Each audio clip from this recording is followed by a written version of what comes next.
इसी विश्वविद्यालय के छात्रावास में मैं बीए प्रथम वर्ष से लेकर के रहा हूँ और अभी भी मैं पढ़ रहा हूँ, अभी भी मैं रह रहा हूँ। और इस तरीके का कि बम बनाने का कारखाना, तो हमें नहीं लगता कि एसएसपी महोदय को सही से भी किन्हीं चीज़ों के बारे में पता। हमें नहीं पता कि इनकी शिक्षा दीक्षा कहाँ से हुई है, लेकिन यदि किसी विश्वविद्यालय से हुई होगी तो किसी भी हॉस्टल के ऊपर इस तरीके का आरोप लगाने से उनको बचना चाहिए था। इसी विश्वविद्यालय से देश के पूर्व प्रधानमंत्री शंकर दयाल शर्मा जी निकले हैं, पूर्व राष्ट्रपति शंकर दयाल शर्मा जी निकले हैं, तमाम ब्यूरोक्रेट्स निकले हैं, तमाम आप देखेंगे पॉलिटिशियंस निकले हैं, मुख्यमंत्री तक निकले हैं, तमाम सांसद विधायक मंत्री संतरी सारे लोग निकले हैं। और हर वर्ष अभी 23 असिस्टेंट प्रोफेसर में नियुक्तियाँ हुई हैं, 5 पीसीएस में हुए हैं, जीआईसी में पता नहीं कितने हुए हैं, तो बहुत ज़्यादा संख्या है। और इस तरीके का आरोप लगा देना, आप विश्वविद्यालय किस का ये जो छात्रावास है किस बदहाली से गुजर रहा है, आप इस पे नहीं बात करेंगे। लगभग पिछले 3 सालों से यहाँ पे ना कोई वार्डन है, ना कोई सुपरिटेंडेंट है। हम अपनी समस्याओं को लेकर के यदि विश्वविद्यालय प्रशासन के पास जाते हैं तो वह हाथ खड़े कर लेता है। उसके हमारे पास ज्ञापन है, उसके हमारे पास मीडिया में भी हम उसके फोटोज वीडियोज मौजूद हैं, लेकिन विश्वविद्यालय प्रशासन तब हाथ खड़े कर लेता है। और जब इस तरीके की चीज़ें आती हैं तो धीरे से एसएसपी महोदय आप आइए और छात्रावास को खाली कर ले जाइए। यह पूरी की पूरी ट्रस्ट की चाल है, विश्वविद्यालय प्रशासन की चाल है। और इस छात्रावास के पीछे बहुत दिनों से ट्रस्ट वाले लगे हैं कि जैसे ही छात्र खाली करेंगे, मनमाना यहाँ पर प्राइवेट कॉलेज खोलेंगे और वहाँ से आकर के फीसों को वसूलने का काम करें। जब तक यहाँ पर छात्र रहेगा तब तक इनका विरोध हम लोगों का जारी रहेगा। इस वजह से एक बहुत बड़ी साजिश हो रही है। हम यह नहीं कर रहे हैं कि आप सभी लोगों को छोड़ दीजिए, जो भाई कार्रवाई किया है आप उसके ऊपर, जो भी उस तरीके की घटनाओं में संलिप्त रहा है आप उसके ऊपर कार्रवाई करिए ना। आप निर्दोष छात्रों के ऊपर आप कार्रवाई कर रहे हैं, जो उसमें रहा ही नहीं है, जो वहां पर जिसका दूर दूर से वास्ता नहीं है, आप उसको उठा करके मारे पीटे टॉर्चर किए, उसके बाद डिटेन करने के बाद आप उसको जेल भेज दे रहे हैं। और आपका वहां से नहीं मन भरा, आपको तो योगी आदित्यनाथ जी का तमगा चाहिए। तमगे के लिए आप इस छात्रावास को ही बदनाम करने पर लगे हैं।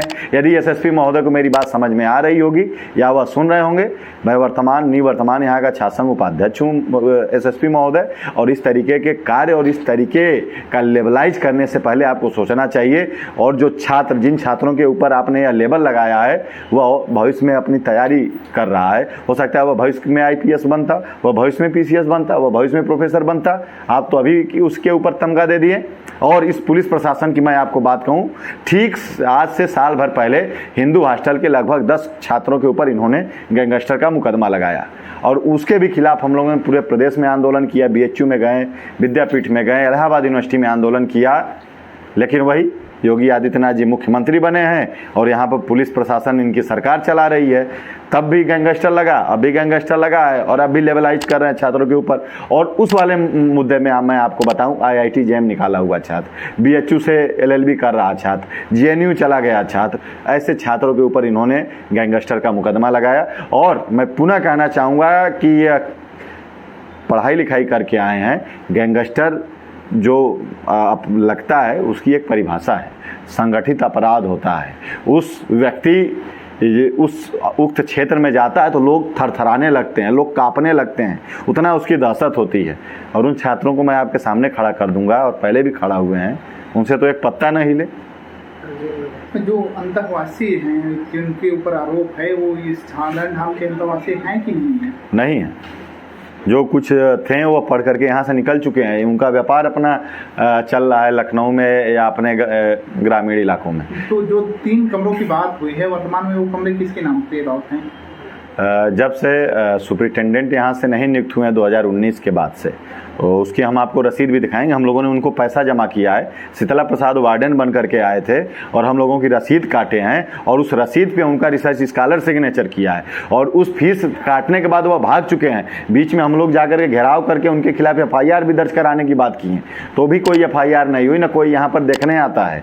और मैं पुनः आपको बताऊँ, इस तरीके की वारदातें जो बढ़ी हैं, न कोई विश्वविद्यालय प्रशासन का प्रशासनिक व्यक्ति बैठा है, न कोई हॉस्टल का सुपरिटेंडेंट है, न कोई वार्डन है।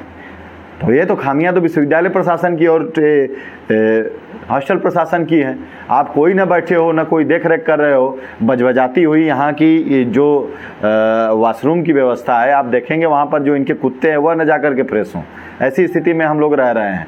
जो कार्य करना होगा अपने पैसे लगा करके यहाँ की साफ़ सफाई करवाते हैं। पानी का जो वाटर कूलर है वह बिगड़ चुका है। और मैं पुनः बता रहा हूँ कि इन सब व्यवस्थाओं में भी पढ़ करके यहाँ का छात्र यूपीएससी निकालने का ख्वाब देख रहा है, यहाँ का छात्र ब्यूरोक्रेसी में जाने का ख्वाब देख रहा है, यहाँ का छात्र जुडिशरी में जाने का ख्वाब देख रहा है। और हो ना हो यहाँ की एक बहुत बड़ी छात्रों की एक खेप निकली है जो कि बहुत से बड़े पदों को सुशोभित करने का काम किए हैं।